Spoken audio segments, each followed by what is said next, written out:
Bonjour à tous, merci de cette invitation Lionel. Évidemment, comme je m'appelle la ville, je suis dans la séquence se loger, tout ça est assez logique. J'ai 15 minutes pour vous expliquer tous les défis de l'adaptation aux hautes températures dans les villes, donc j'aime autant vous dire que ça ne va pas être facile. Peut-être un point important sur la nécessité de ce sujet. Vous avez vu ces Climate Stripes, les bandes du climat, vous les avez vues et vous allez les voir et on n'a pas fini de les voir. Donc juste pour poser le sujet, on sait désormais que, je regarde dans la salle, mais même s'il y avait des bébés, hélas, je pense que je leur dirais la même chose, on ne connaîtra pas de notre vivant de baisse des températures. C'est ce que nous disent ces bandes du climat. C'est quel qu'on soit, y compris pour les plus jeunes d'entre nous, je suis désolée, on ne connaîtra pas de notre vivant de baisse des températures, a fortiori pas dans les villes. C'est ça aussi le contexte de cette intervention. Les études montrent qu'en Europe, alors vous savez que les trajectoires actuelles des États nous mènent à peu près à plus 3 degrés, qu'en Europe et en France métropolitaine, ça sera plutôt plus 4. Et donc qu'en 2050, on estime que les villes auront, nos villes, un peu partout dans le monde d'ailleurs, la température des villes qui sont situées 1000 km au sud. Donc vous voyez, ça remonte. Du coup, Londres aura la température de Madrid, qui aura la température de Marrakech, etc. Ce dont je vous parle là, c'est pas de la fiction, c'est déjà là. En 2008, Barcelone a connu une sécheresse telle que la ville a été obligée d'importer son eau par barge. Vous avez une petite photo là-haut. 22 millions d'euros de flotte importée pour les besoins courants. En 2017, la ville de Londres a fait sa stratégie climatique et qui est en ligne. Et dans la stratégie climatique de Londres, il y a des plans sécheresse. Okay, donc tout ça n'est pas de la fiction, parce qu'on peut se dire 2050, c'est pas demain la veille quand même.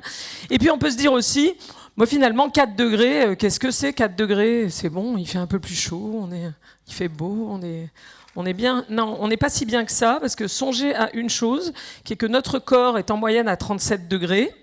Quand vous prenez 1 degré, ça va. 2 degrés, vous commencez à être pas très bien. 3 degrés à 40, ça va plus du tout. Et à 41 degrés, vous allez à l'hosto normalement. D'accord ? Donc ça, c'est pile 4 degrés. Et ça, c'est sur la base d'une température initiale de 37 degrés. Le truc, c'est que sur la planète, la température initiale est à 13 degrés. D'accord ? Donc vous voyez que la proportion, évidemment, n'est pas tout à fait similaire. Et si on a les 4 degrés, eh bien, ça ne va pas aller si bien. Prenez, à nouveau, votre corps en référence. Alors, la hausse des températures en ville ou l'arrivée des températures extrêmes en ville est à la fois méconnue, c'est un risque qui n'est pas très bien connu, un peu parce qu'on fait comme le monsieur, mais il plonge la tête dans l'eau, mais on ne veut peut-être pas voir les choses qui arrivent, et puis aussi un risque dont les conséquences sont mal connues. Aujourd'hui, vous savez que le réchauffement actuel, il est environ à 1 degré, un peu plus. On a à peu près 70 millions de personnes qui sont concernées chaque année par des vagues de chaleur extrêmes. Okay. À plus de degrés, il y en aura 1 milliard. Et à plus 4 degrés, c'est la moitié de la population mondiale qui sera concernée par ces vagues de chaleur extrêmes. Et les conséquences de ces vagues de chaleur extrêmes sont à nouveau mal estimées, mais elles commencent à être quand même bien quantifiées.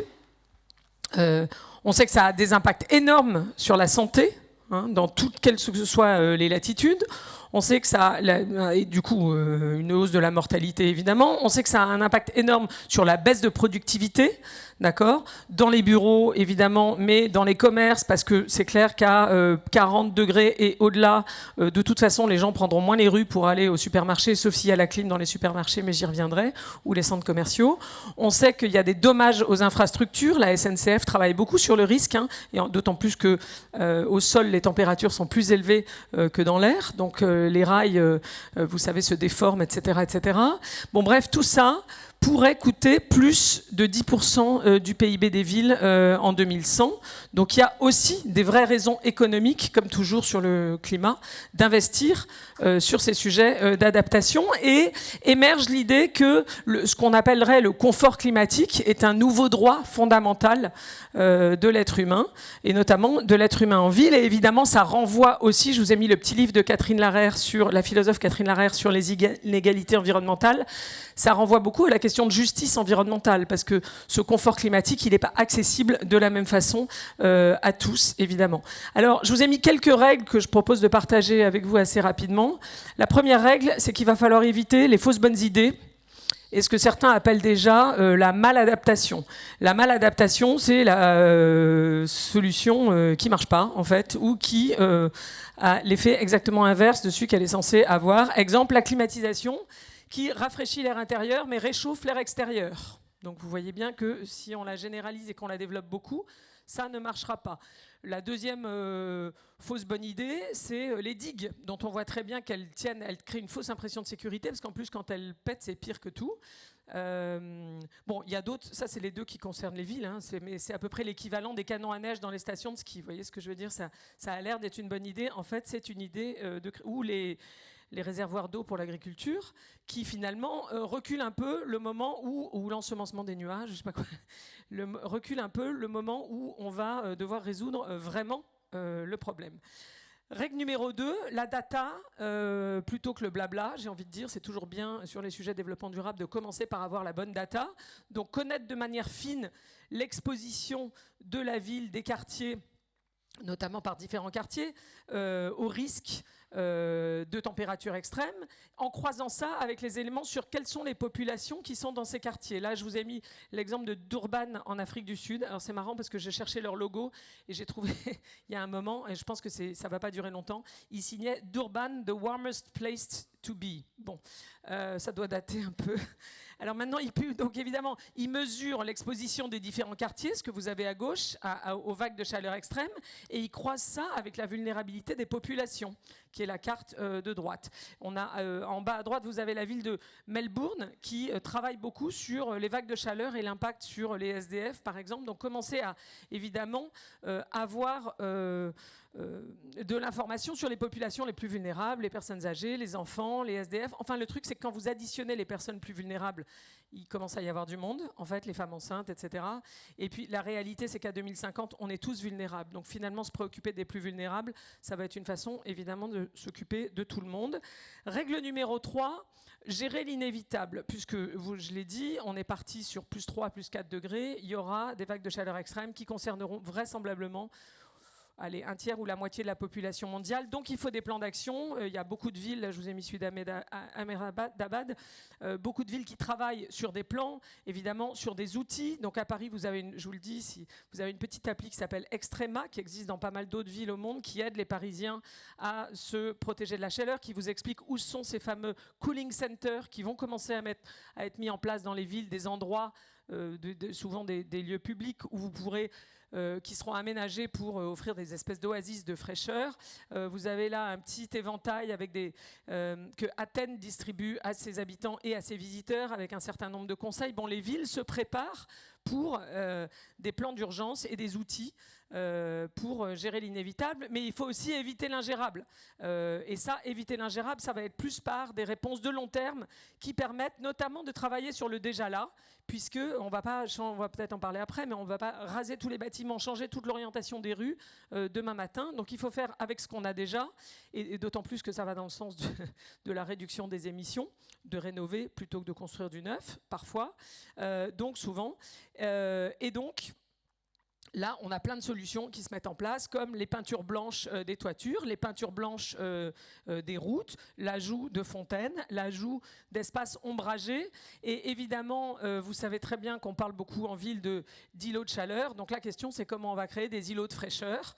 Donc on travaille par exemple sur les cours d'école. Là, c'est un exemple à Paris, hein, les écoles oasis, où on change les cours d'école et on n'en fait plus des espaces de béton ou de bitume, mais plutôt des espaces arborés. On travaille évidemment sur ce qu'on appelle les solutions basées sur la nature, qui consiste essentiellement à remettre de l'eau et remettre des arbres, hein, et remettre de la végétation.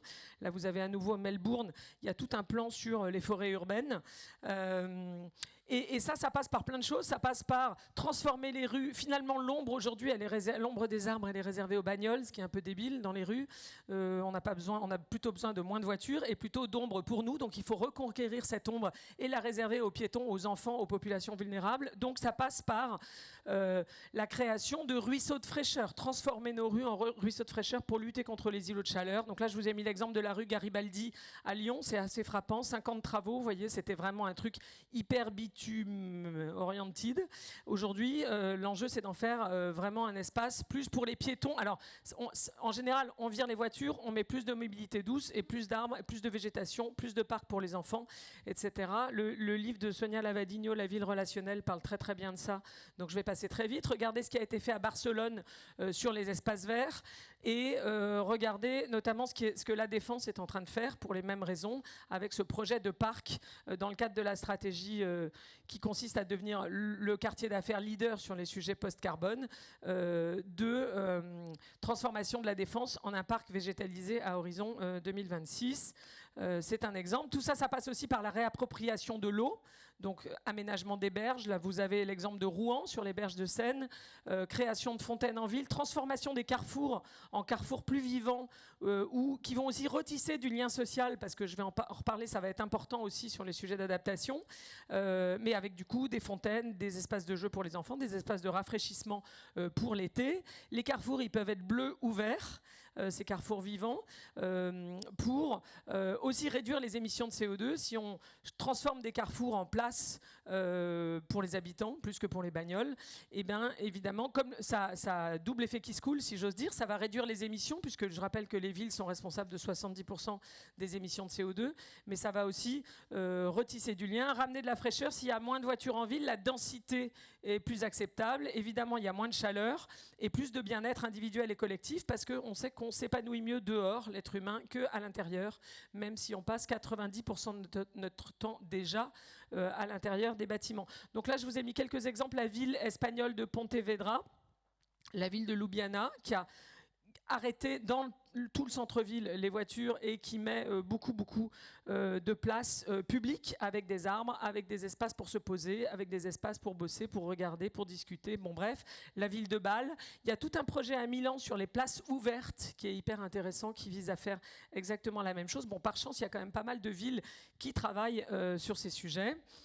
Règle numéro 5 ou piste de travail numéro 5, mobiliser les villes finalement, elles ont une chance, c'est la proximité avec leurs habitants. Et cette proximité peut être mobilisée pour travailler sur des plans d'adaptation qui sont assez décentralisés et qui remettent de la décision et de l'action au niveau local, au niveau des communautés, au niveau des quartiers.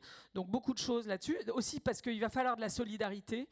Une ville, le GIEC l'a dit, les villes seront plus résilientes et l'humanité globalement sera plus résiliente si elle est plus solidaire. On le voit pendant les attentats, mais c'est vrai aussi sur le climat.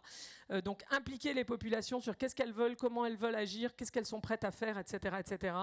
Beaucoup de débats citoyens là à Nantes, justement sur la réappropriation des berges de la Loire. Beaucoup de choses donc au niveau local. Et puis une règle un peu plus haute, j'allais dire, dans l'urbanisme. Si on regarde le travail de l'urbaniste Jane Jacobs, qui a beaucoup travaillé sur les villes américaines, et le travail de Nassim Nicolas Tayeb sur ce qu'il appelle l'antifragilité, c'est-à-dire cette idée qu'au fond, aujourd'hui, on met beaucoup d'efforts pour essayer de prévoir des aléas, et on a vu avec le Covid qu'on se plante complètement. Il se dit finalement, si on faisait porter un peu moins le poids du corps sur essayer de prévoir les aléas, et un peu plus sur construire les qualités de la résilience ou de ce qu'il appelle l'antifragilité, ça serait peut-être plus malin. Et les deux disent un truc hyper intéressant, c'est que, à l'instar de ce qui se passe dans les écosystèmes, l'antifragilité, c'est la diversité. Plus un écosystème est divers, plus il est résilient, antifragile. Ça veut dire même qu'il arrive à se renforcer dans les crises, pas juste à essayer de retrouver son état d'avant.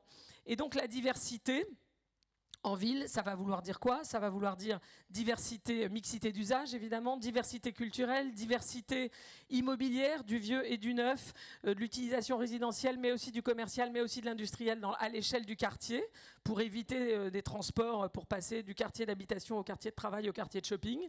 De la diversité économique, des secteurs, des industries, des tailles d'entreprises différentes. Bon, tout ça, ça peut aussi, si on cultive cette diversité à la bonne échelle, rendre les villes beaucoup plus antifragiles demain et aussi plus résilientes sur les sujets climat. Je finis, parce que je vois il y a 0. Ça clignote pas encore, mais ça va peut-être clignoter bientôt. 7e règle, cette idée que cette antifragilité, elle doit être dans les infrastructures, mais elle doit aussi être dans nos têtes et dans nos cultures. Donc comment on vit une époque d'incertitude, on le voit particulièrement en ce moment. L'idée, c'est vraiment de cultiver cette capacité d'adaptation, d'apprentissage, d'expérimentation, d'échec, etc., d'acceptation de l'incertitude à l'échelle de la société. Donc ça va passer par l'éducation, ça va passer par la communication publique, ça va passer par plein de choses. La capacité à parler de ce qu'on fait bien, mais aussi de ce qu'on fait pas bien. Et ça, c'est probablement tout aussi important que l'adaptation des infrastructures à terme pour faire face aux enjeux des températures extrêmes. Et en conclusion, je voudrais juste dire que il y a des bénéfices. J'ai dit tout à l'heure en intro qu'il y avait un coût des températures extrêmes pour les villes. Vous vous souvenez, 11% du PIB à 2100. Il y a probablement aussi, et à l'inverse, des bénéfices cachés à l'adaptation climatique qui serait bien aussi qu'on quantifie pour se donner envie d'y aller. Les bénéfices cachés, j'ai parlé des entreprises qui peignent les toits en blanc, etc. Il y a évidemment des gains d'emploi et des créations d'entreprises à la clé. Évidemment, moins de voitures en ville, plus de bâtiments mieux isolés, etc. Ou ça va être aussi plus de sobriété, plus d'efficience énergétique. Plus de qualité de l'air et de stockage de CO2, puisqu'on aura moins de voitures en ville, plus de végétation, etc., etc. Plus de bien-être, je l'ai dit tout à l'heure, bien-être individuel et collectif, puisqu'on passera plus de temps dehors, puisqu'il y aura moins de pollution, plus d'ombre et tout ce dont j'ai parlé. Et évidemment, plus de solidarité et plus d'équité sociale, qui est un levier majeur aussi, à nouveau, pour faire face à l'adaptation. Donc le message clé, c'est il va falloir des solutions techniques. Elles se développent, parfois elles sont toutes simples. Peindre les toits en blanc, c'est pas d'une technicité hallucinante.